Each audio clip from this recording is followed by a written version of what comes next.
मैं हूं राजश्री शर्मा। दिन भर की खबरों में सबसे पहले नजर डालते हैं आज के मुख्य समाचारों पर। फेक बोली की आशंका में नीलामी प्रक्रिया निरस्त। सभापति ने उपसभापति पर लगाए आरोप। अपने परिचितों के माध्यम से फेक बोली दिलवाने का लगाया आरोप। कल आएंगे भाजपा राष्ट्रीय अध्यक्ष नड्डा। किसान सिख समाज करेगा अभिनंदन। जाट भवन में आयोजित किसान संगत में शिरकत करेंगे नड्डा। जिला कलेक्टर ने किया जनता क्लिनिक का लोकार्पण। टाउन के सूर्यनगर स्थित सामुदायिक भवन में खोला गया है जनता क्लिनिक। आरटीएच के विरोध में गुरुवार से जयपुर में निजी चिकित्सकों का क्रमिक अनशन। चिरंजीवी व आरजीएचएस समेत सभी सरकारी योजनाओं का बहिष्कार कर रहे निजी चिकित्सक। जिला कलेक्टर रुक्मिणी रियार सिहाग ने जंक्शन बस स्टैंड में संचालित महिला शौचालय का आकस्मिक किया निरीक्षण। फीडिंग रूम अपग्रेड करने के निर्देश। और अब समाचार विस्तार से। नगर परिषद की ओर से बुधवार को जंक्शन स्थित उप कार्यालय में शुरू की गई भूखंडों की नीलामी प्रक्रिया में हंगामा हो गया। नगर परिषद सभापति गणेश राज बंसल ने मंच के माध्यम से ही उप सभापति अनिल कीचड़ पर अपने परिचितों के माध्यम से फेक बोली लगवाने के आरोप जड़ दिए। 2 भूखंडों की बोली लगने के बाद सभापति को नीलामी प्रक्रिया को निरस्त करने की घोषणा करनी पड़ी। सभापति गणेश राज बंसल ने मीडिया से बात करते हुए बताया कि नगर परिषद की ओर से मंगलवार व बुधवार को जंक्शन स्थित उप कार्यालय में आवासीय व वाणिज्यिक भूखंडों की नीलामी की गई। बुधवार को नीलामी प्रक्रिया शुरू की गई थी, लेकिन कुछ बोलीदाताओं की ओर से अचानक अप्रत्याशित रूप से बोली बढ़ाकर बोली लगाने से भूखंडों की नीलामी प्रक्रिया आगे नहीं बढ़ पाई। मौके पर मौजूद इच्छुक खरीदार उन्हें कुछ व्यक्तियों की वजह से निराशा हाथ लगी। नगर परिषद को भी कानूनी कारणों से इस बोली को निरस्त करना पड़ा। बंसल ने कहा कि भाजपा जिलाध्यक्ष बलबीर बिश्नोई की ओर से शिकायत किए जाने की बात सामने आई है। क्या शिकायत की गई है, इसकी जानकारी नहीं है। बंसल ने बताया कि फॉल्स बोली की प्रक्रिया विचाराधीन है। 3 दिन का समय 15% राशि जमा करवाने का है। अगर 15% राशि जमा नहीं होगी तभी पता चल पाएगा कि किसकी ओर से फॉल्स बोली दी गई है। बंसल ने सीधे तौर पर कहा कि नगर परिषद उपसभापति अनिल कीचड़ की ओर से यह सारी प्रक्रिया करवाई जा रही है। वे ही अपने गांव के व्यक्तियों व रिश्तेदारों के जरिए फेक बोली लगवा रहे हैं। यह सब शहर के विकास को अवरुद्ध करने के लिए हो रहा है।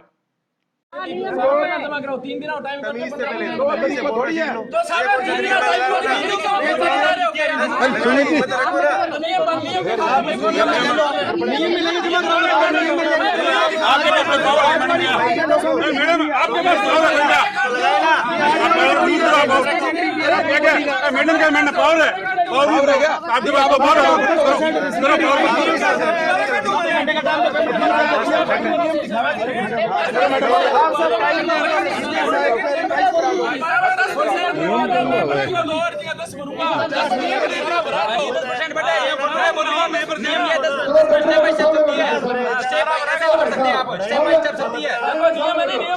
बैठो बैठो प्लीज बैठो बैठो बोली जो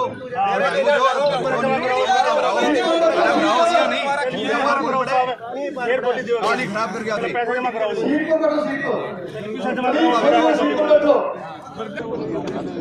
नगर परिषद हनुमानगढ़ में दिनांक 21/2/2023 व दिनांक 22/2/2023 को हनुमानगढ़ जंक्शन के वाणिज्यिक व आवासीय भूखंडों की नीलामी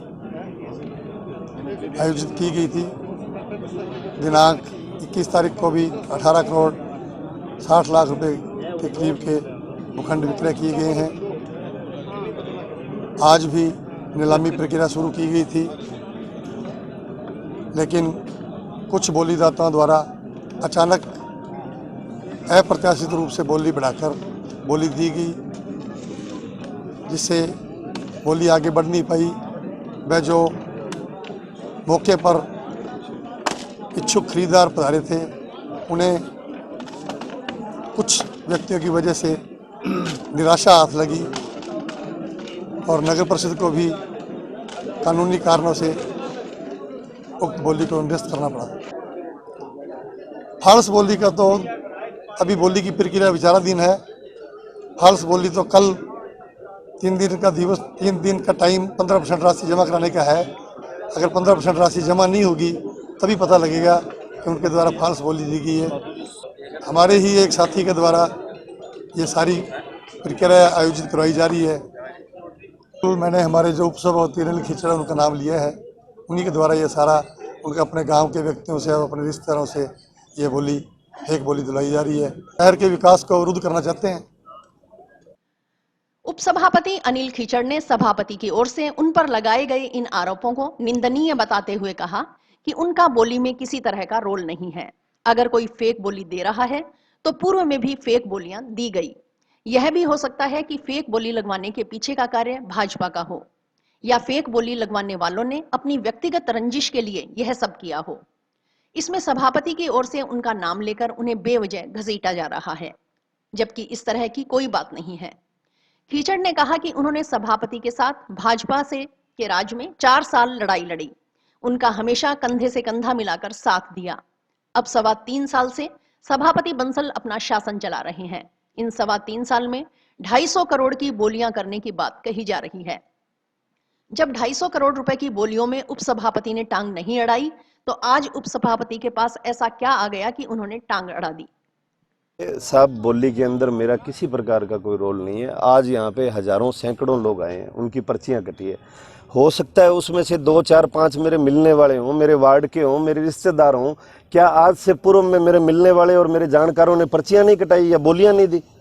सभापति जी के भी तो बहुत से रिश्तेदार, जानकार, मित्र, साथी आते होंगे, वो भी कोई प्लॉट खरीदते होंगे। अगला 1 नंबर में यदि वो पैसे दे करके बोली ले रहा है तो उसमें किसी को क्या आपत्ति होनी चाहिए? और यदि कोई मान लो फेक बोली दे भी रहा है तो क्या उन्होंने नहीं दी? आज से पूर्व उन्होंने भी तो दी थी। वो समय आप भूल गए जब उन्होंने बोली दी थी। वो अपना पैसा जब्त करवा सकते हैं। उन्होंने 10 लाख रुपए जब्त करवाए थे और हाईकोर्ट के माध्यम से वो पैसे लिए थे। तो यदि आज कोई आदमी दे रहा है, मान लो वो किसी के इशारे पे भी दे रहा है, हो सकता है आरोप आज मेरे पे लग गया वो कार्य भाजपा वालों का हो सकता है वो उनके आदमी हो सकता है वो किसी और के आदमी हो सकता है उन्होंने अपनी मर्जी से दिया उनकी व्यक्तिगत रंजिश हो सकता है उन्होंने सही दिया उसके ऊपर मेरे को बीच में बेवजह घसीटा जा रहा है। इस प्रकार की कोई बात नहीं है। भारतीय जनता पार्टी के राष्ट्रीय अध्यक्ष जेपी नड्डा 24 फरवरी को हनुमानगढ़ के दौरे पर आएंगे। वे जंक्शन स्थित जाट भवन में सुबह 11 बजे आयोजित होने वाले कार्यक्रम किसान संगत में शिरकत करेंगे। राष्ट्रीय अध्यक्ष नड्डा का दौरा तय होने पर हनुमानगढ़ व श्री गंगानगर के भाजपा नेता व पदाधिकारी तैयारियों में जुट गए हैं। इसी सिलसिले में बुधवार को जंक्शन स्थित पार्टी जिला कार्यालय में प्रेस वार्ता का आयोजन किया गया।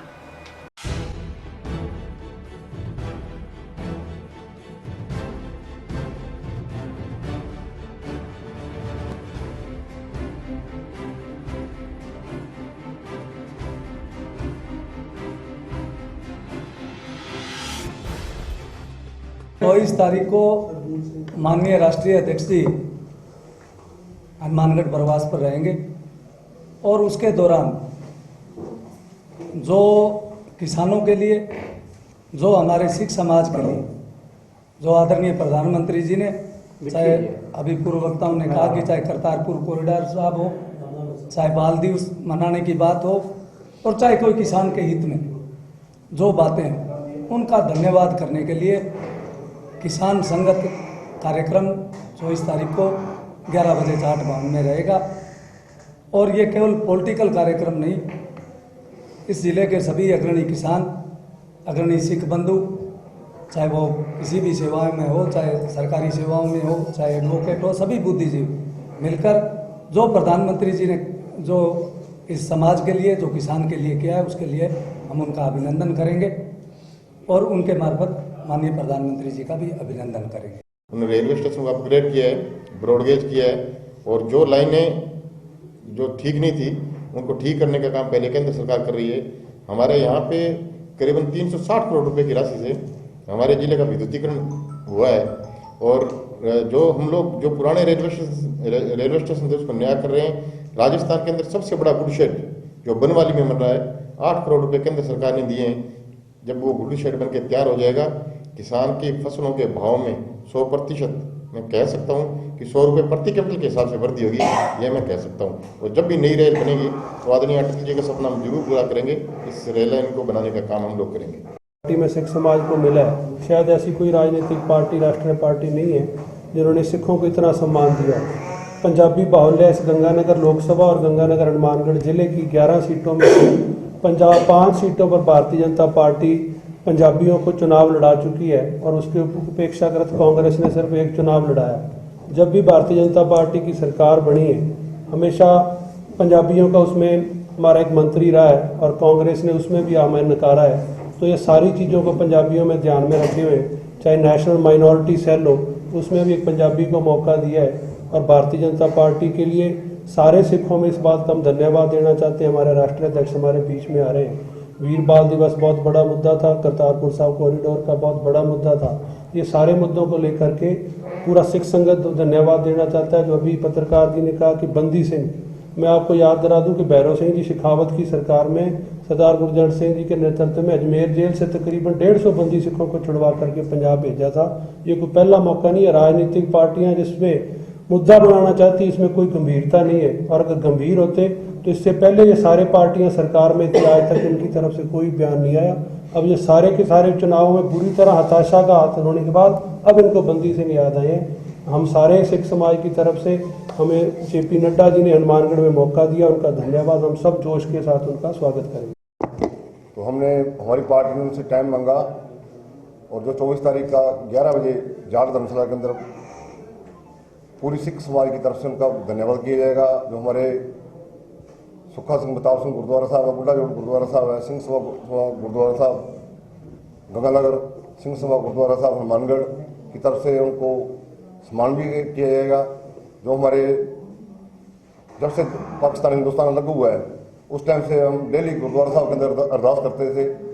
जो हमारे धाम हमारे छूट गए हैं वो उसके दर्शन दीदार के लिए तो करतारपुर साहब का कॉरिडोर बनाकर सिख संगत को और जो गुरु नानक देव जी में आस्था रखते हैं उनको जाने का और दर्शन करने का मौका मिला। और 75 साल से बाल दिवस जो मना रहे थे नेहरू जी के नाम से, वो हमारे गुरु गोविंद सिंह के बेटे चारों साहिबजादों के नाम से बड़ी धूमधाम से मनाया गया। इसलिए हम सिख संघ की तरफ से और जो सिखों को जहाँ सम्मान दिया गया चुनाव के अंदर भी हमारे 5 पंजाबी जो इस बार चुनाव लड़ाए थे उन्होंने, इसके अंदर उसके लिए हम उनका तहे दिल धन्यवाद करते हैं।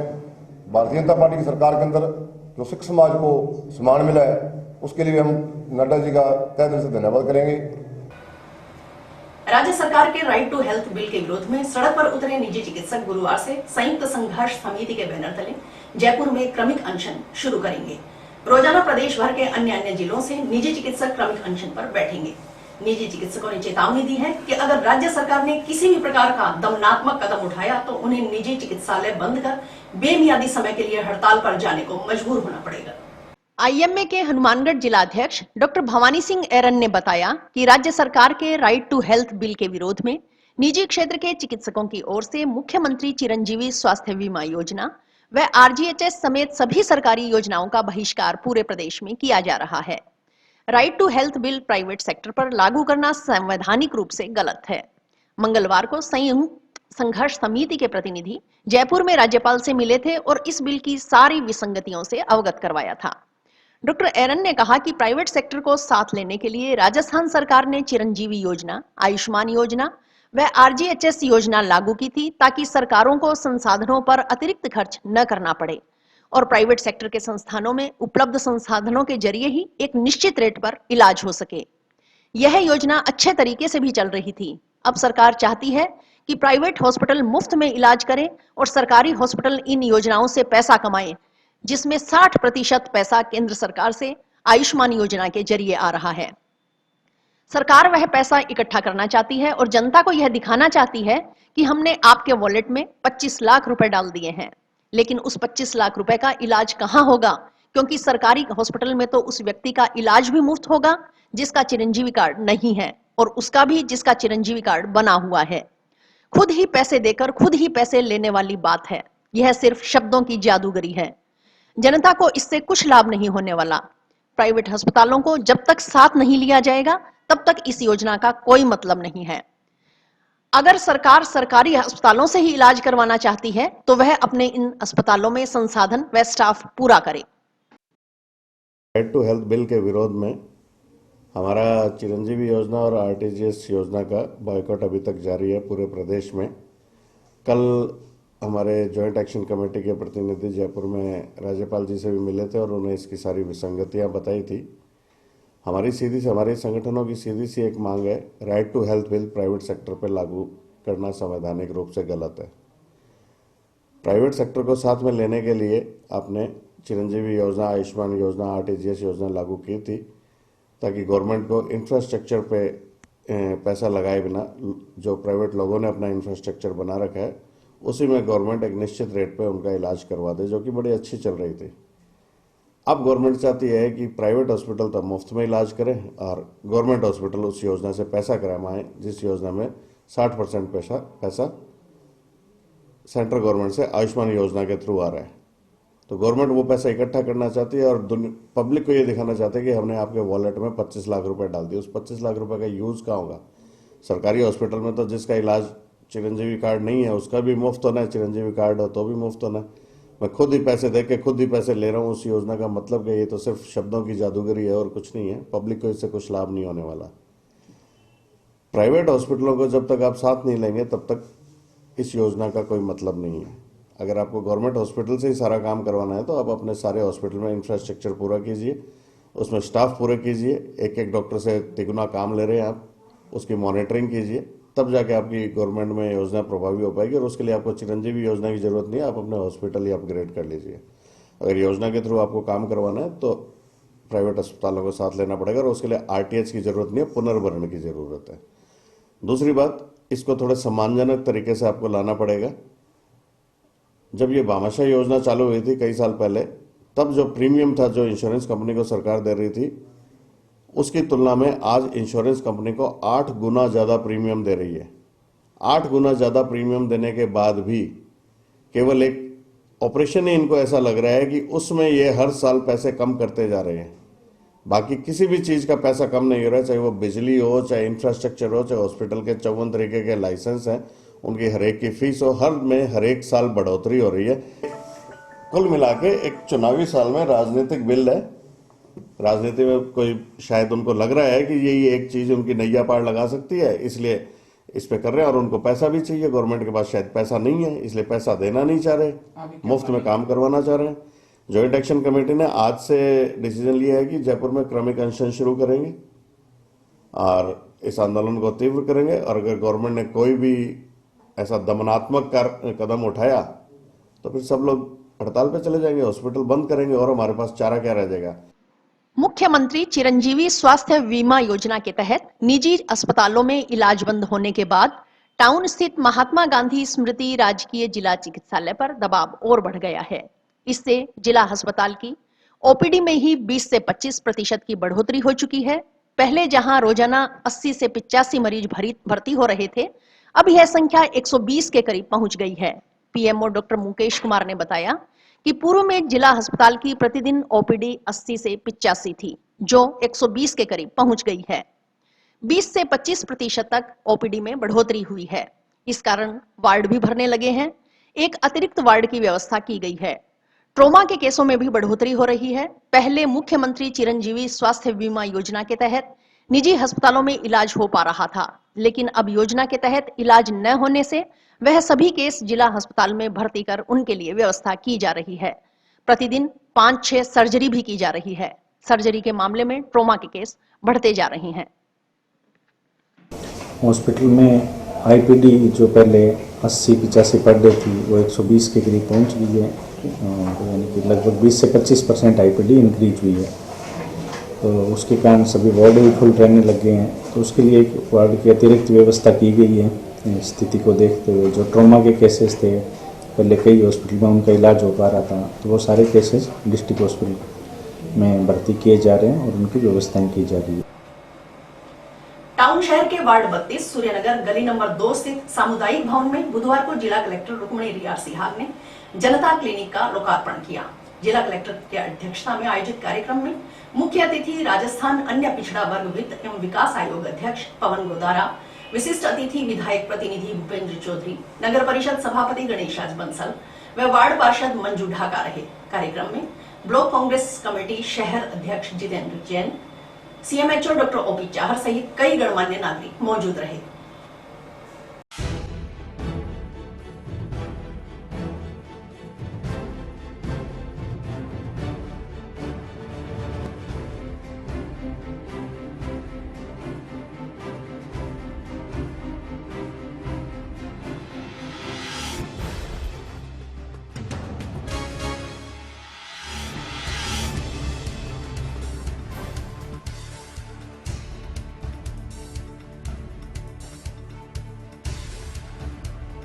आपने भी ज्वाइन किया है। हम सब की तरफ से आपको ये क्लिनिक मुबारक हो।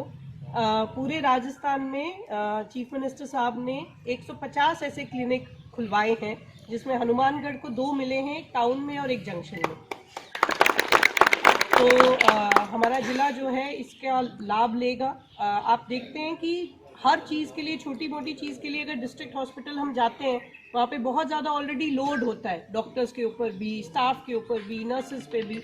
तो जो हमारा प्राइमरी हेल्थ केयर है वो ज़्यादा इम्पॉर्टेंट होता है, क्योंकि आप ज़्यादा से ज़्यादा आजकल जैसे वायरल चल रहा है तो छोटी मोटी आपको दवाई चाहिए, आपको ज़ुकाम की, खांसी की, या आपको अगर और कोई काम है तो बुखार है उसके लिए दवाई चाहिए।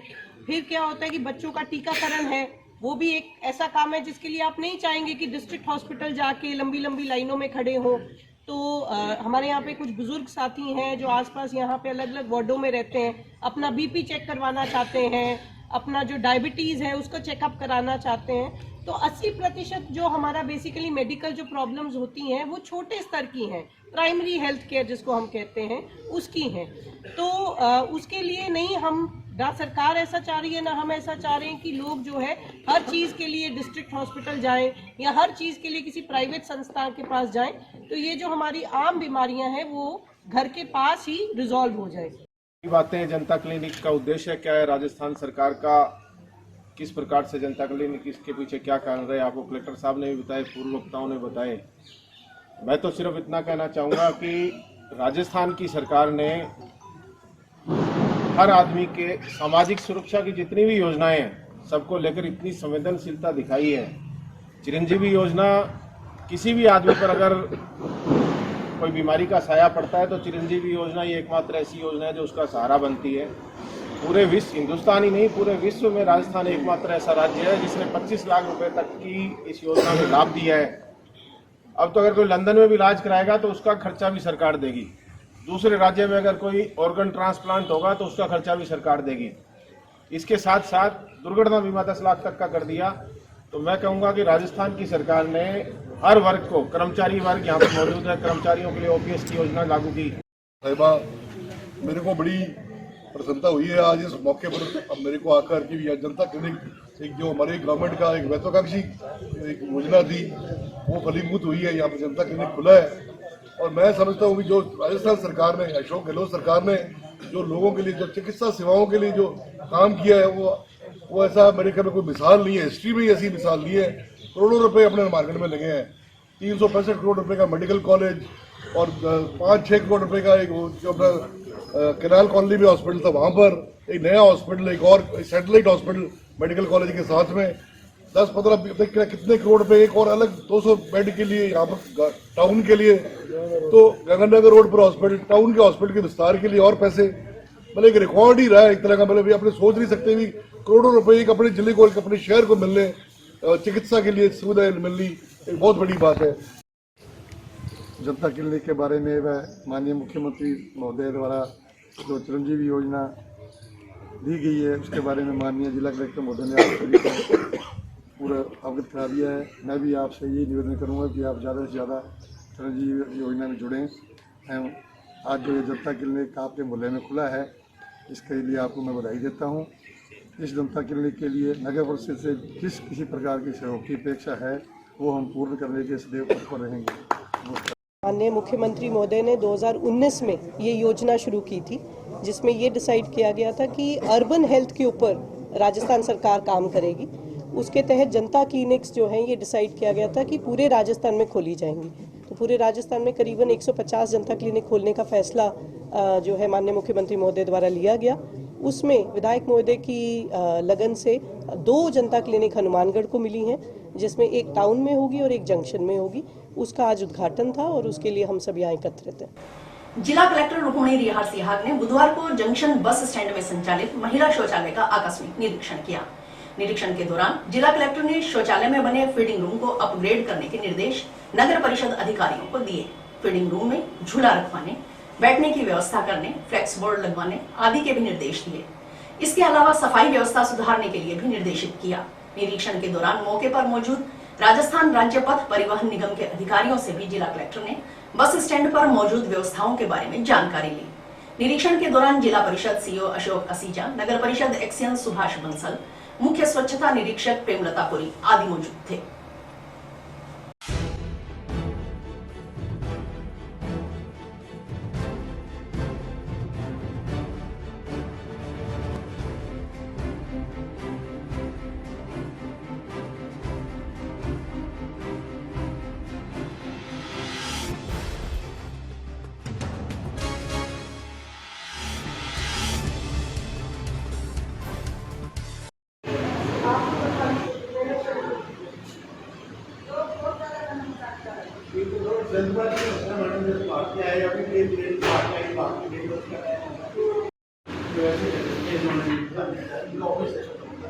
और इसका पीने का पानी बाहर है। देखो देखो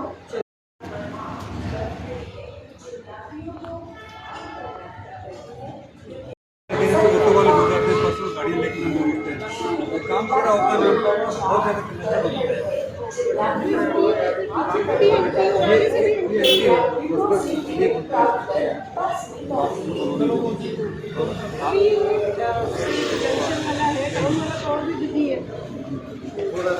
वहाँ पे ट्रैफिक कम है, स्पेस ज्यादा है, वहाँ पे ट्रैफिक कम है, यहाँ स्पेस कम है, स्पेस है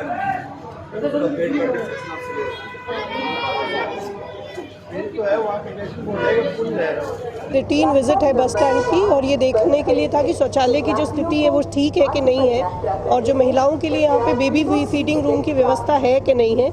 जो कमियां पाई गई उसके बारे में अधिकारियों को बताया गया और जल्द ही उनको ठीक कर लिया जाएगा। मैडम, बस स्टैंड शिफ्ट के बारे में जो चर्चा चली थी अभी वो प्रिलिमिनरी स्टेज पे, उसके ऊपर अभी प्रशासन ने कोई निर्णय नहीं लिया। अगर कोई ऐसी बात होगी तो आपको जरूर बताएंगे। सफाई व्यवस्था को कैसे लगा मैडम? सफाई व्यवस्था के बारे में भी जो उचित डायरेक्शन है वो दिए गए। कलेक्टर मैडम ने समस्याओं के बारे में पूछा था बस स्टैंड के, तो यहाँ जो अव्यवस्थित हो जाता है, जो बसों का संचालन, जब भी एग्ज़ाम वगैरह होता है ट्रैफिक हैवी हो जाता है, इसमें पब्लिक भी अपनी गाड़ियाँ, पर्सनल गाड़ियाँ लेके आती है और ऑटो वगैरह अंदर घूमते रहते हैं, जिससे व्यवस्था बनाने में बड़ी दिक्कत आती है।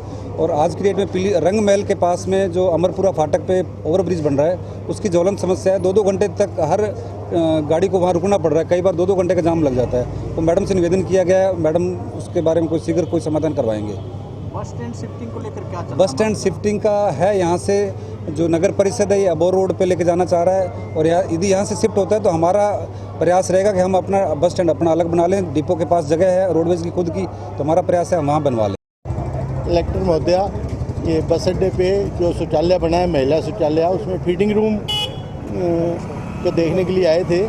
उन्होंने निर्देश दिए कि फीडिंग रूम को अपग्रेड किया जाए ताकि आम आदमी इसका लाभ ले सके। उसमें जो भी सुविधाएं हैं उन्होंने निर्देश प्रदान किए हैं वो करवाएंगे, और उन्होंने इसमें झूला, बैठने की व्यवस्था और फ्लैक्स बोर्ड वगैरह लगाने के निर्देश दिए हैं, तो शीघ्र ही निर्देशानुसार कार्य करवाया जाएगा। इसमें तो सैनिटरी नैपकिन लगी हुई है लेडीज़ वाले में, फीडिंग रूम बना हुआ है, लॉकर रूम है, लेडीज़ के लिए टॉयलेट अलग है, जेंट्स के लिए टॉयलेट अलग है, और जो पेशाब फ्री है, और जो टॉयलेट है वो 5 रुपये चार्ज है।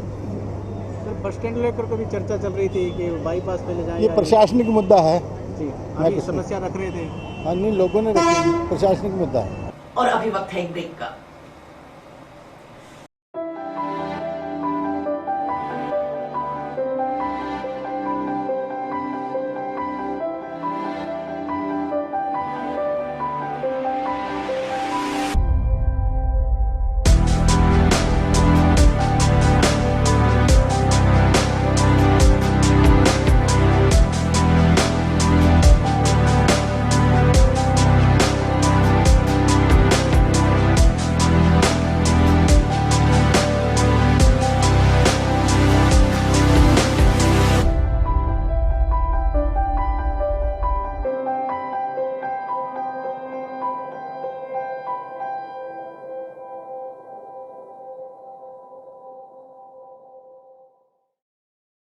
Baby happy modern PG college में स्पोर्ट्स मीट को लेकर लगातार दूसरे दिन भी उत्साह का माहौल रहा।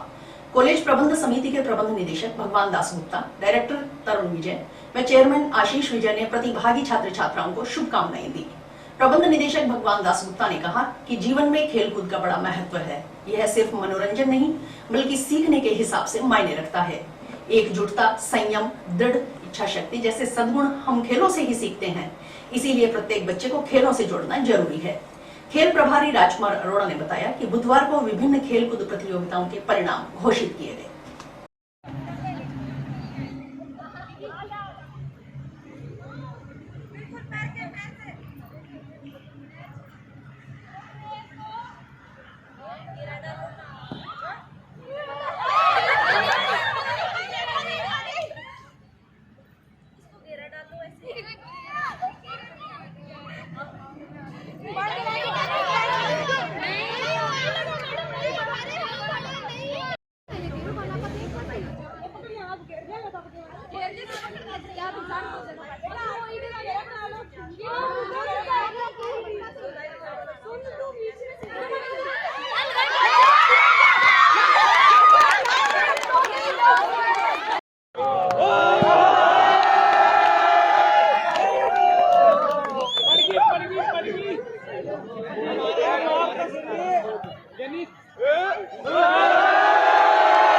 बेबी हैप्पी टीटी कॉलेज से हमारे कॉलेज में आज कबड्डी हुई है,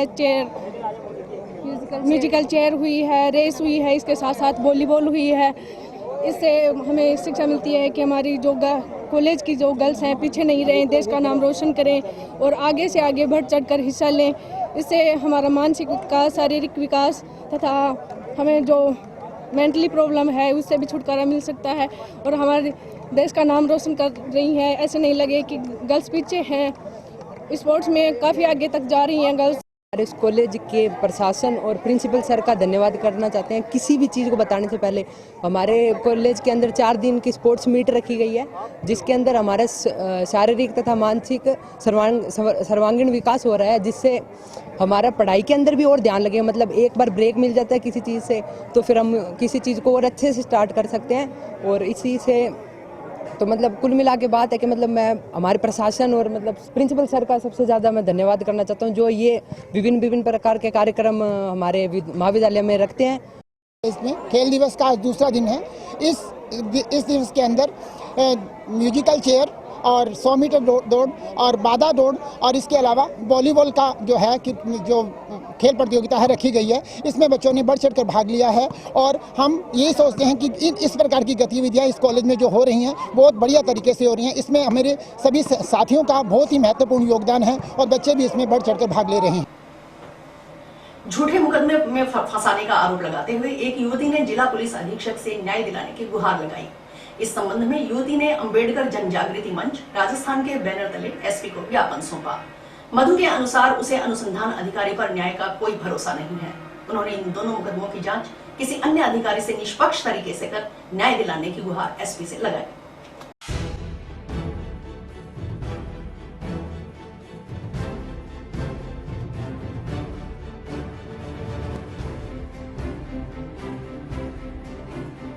आज हमने अंबेडकर जन जागृति मंच राजस्थान की तरफ से माननीय पुलिस अधीक्षक महोदय हनुमानगढ़ को ज्ञापन दिया है कि मामला एफआईआर नंबर 10 और एफआईआर नंबर 46 पुलिस थाना सदर, जो 10 नंबर एफआईआर है वो हमने 428 और 429 आईपीसी पुरुष क्रूरता अधिनियम के तहत दर्ज करवाई थी।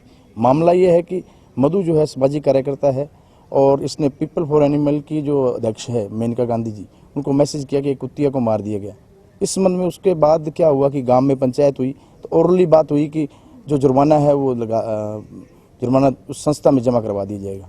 उसका फिर कोई मलर सिंह का नाम का व्यक्ति है, उसने लड़की से बात की तो ये कहती मैंने कुछ नहीं लेना, 5,000 रुपये जो जुर्माना है वो आप उसमें जमा करवा दो। उस जो बात थी उसको तोड़ मरोड़ कर पेश करके और 384 आईपीसी मुकदमा 46 नंबर मधु जो सामाजिक कार्यकर्ता है उसके खिलाफ करवा दिया गया। और हम इसकी निष्पक्ष जांच की मांग करते हैं क्योंकि पुलिस थाना सदर हमारी कोई सुनवाई नहीं कर रहा। 31 अगस्त की बात है ये, जिसमें मेरे कुछ पड़ोस के लोगों ने एक स्ट्रे डॉग को मारा था। उसकी जब शिकायत की गई थी तो एसएचओ और जो भी सदर थाना के पुलिस अधिकारी हैं उन्होंने इसमें कोई भी एक्शन नहीं लिया है।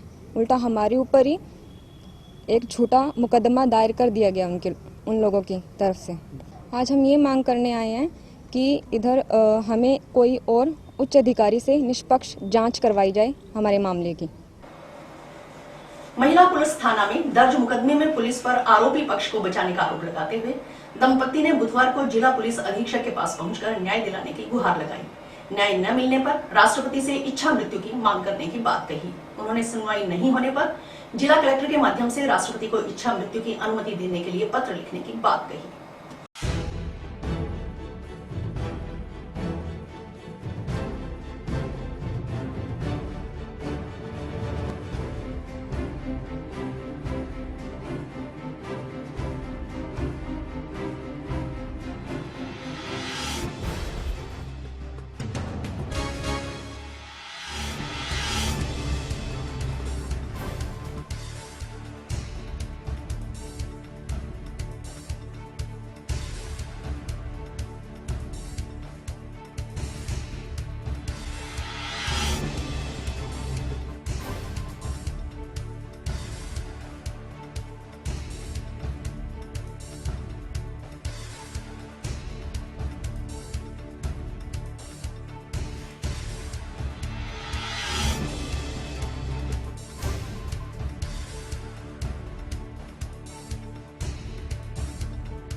जो पीलीबंगा और हनुमानगढ़ जो 4 लाइन रोड है, इसके ऊपर मेरी ज़मीन पड़ती है और रोड के ऊपर मेरी ढाणी बनी हुई है। और सर ये हमारे साथ है 30/11/22 को दोपहर लगभग 12-1 बजे के समय ये वारदात हुई है। मेरी पत्नी खेत के अंदर से पशु निकालने के लिए गई हुई थी, तो अमन घुमन और अमन सराम वगैरह ने 15-20 आदमियों ने मुंह पे डांटे मार के हमारे साथ है मारपीट की है। मेरी पत्नी के साथ बदसलूकी की है, इसको धक्का मुक्की की, हाथ मरोड़े, सिर में चोट भी मारी है। और सर इस एवज में मैंने जो मैं छुड़ाने गया तो मेरे को भी पीटा। और इस एवज में सर मैं महिला थाने में, ये मेरी पत्नी है, इनको लेके गया तो FIR दर्ज उन्होंने कर ली। उसके बाद सर ये जो 15-20 आदमी हैं मुंह पे डांटे मारे हुए हैं इनके, तो इनमें से 4 आरोपियों का चालान बनाया है सर। और जब ये जो संगीन धारा इसकी जो बनती है 354 है, इसकी जो महिला की है, उसको उन्होंने पुलिस ने जो अपराधी है इनके साथ मिलके वो हटा दी। SP साहब के साथ हमने ये बात की है, उनसे गुहार लगाई है कि हमारे ऊपर जो आरोपी है बचने के लिए झूठा आरोप लगा रहे हैं। सर 28 जनवरी 23 को हमने राज्य महिला आयोग को इस मैटर के बारे में अवगत करवाया और उसमें हमने लिखा कि ये अपराधी हैं जो हमारे ऊपर झूठा मुकदमा करके बचने का प्रयास कर रहे हैं। और ये बात इन्होंने सिद्ध कर दी। 1 फरवरी 23 को इन्होंने हमारे ऊपर झूठी FIR करवा दी, मेरे और मेरे बेटे के ऊपर झूठी FIR करवा के कह रहे हैं कि रात को मोहनलाल और उसके बेटे पंकज ने हमारे को रास्ता रोक कर पीटा। सर ये सरासर झूठा मुकदमा है, पुलिस इनके साथ मिली हुई है, अपराधियों को अभी तक बचाया जा रहा है, कोई ठोस कार्रवाई नहीं की जा रही है और हमें न्याय नहीं मिल रहा है। हम काफ़ी समय से SP ऑफिस का भी चक्कर लगा रहे हैं, महिला थाने का भी चक्कर लगा रहे हैं, हमारी जो डबली चौकी है वो भी हमारी मदद नहीं कर रही है। इस जो वारदात हुई है इसकी वजह से मेरी बेटी डिप्रेशन में आ गई और अभी हम कलेक्टर साहब को SP साहब को मिल के आए हैं और हमारी सुनवाई अगर नहीं हुई तो हम कलेक्टर साहब के माध्यम से श्रीमान राष्ट्रपति महोदय को इच्छा मृत्यु के लिए लिखेंगे सर। जंक्शन में श्री गंगानगर रोड पर स्थित वाल्मीकि चौक के पास VK टाइल्स का मुहूर्त बुधवार को हुआ। PCC सदस्य भूपेंद्र चौधरी, ADO रणवीर शर्मा, भाजपा नेता विकास गुप्ता, महेंद्र शर्मा लीलावाली, राजवीर शर्मा, नवीन शर्मा, मदन लिम्बा ने रिबन काटकर प्रतिष्ठान का शुभारंभ किया। प्रतिष्ठान संचालक विजय कुमार शर्मा मालिक ने अतिथियों का आभार व्यक्त किया।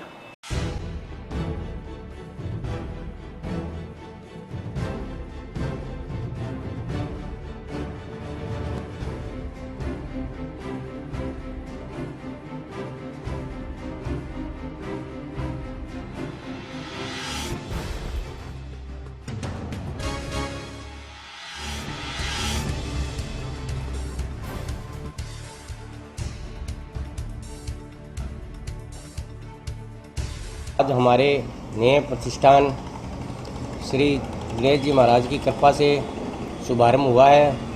हमारे यहाँ टाइलें, एडेसिव, इपॉक्सी, बाथरूम, फर्श, टाइल्स और वॉल टाइल उचित दामों में, कम रियायती दरों में उपलब्ध है और एक बार सेवा का मौका दे।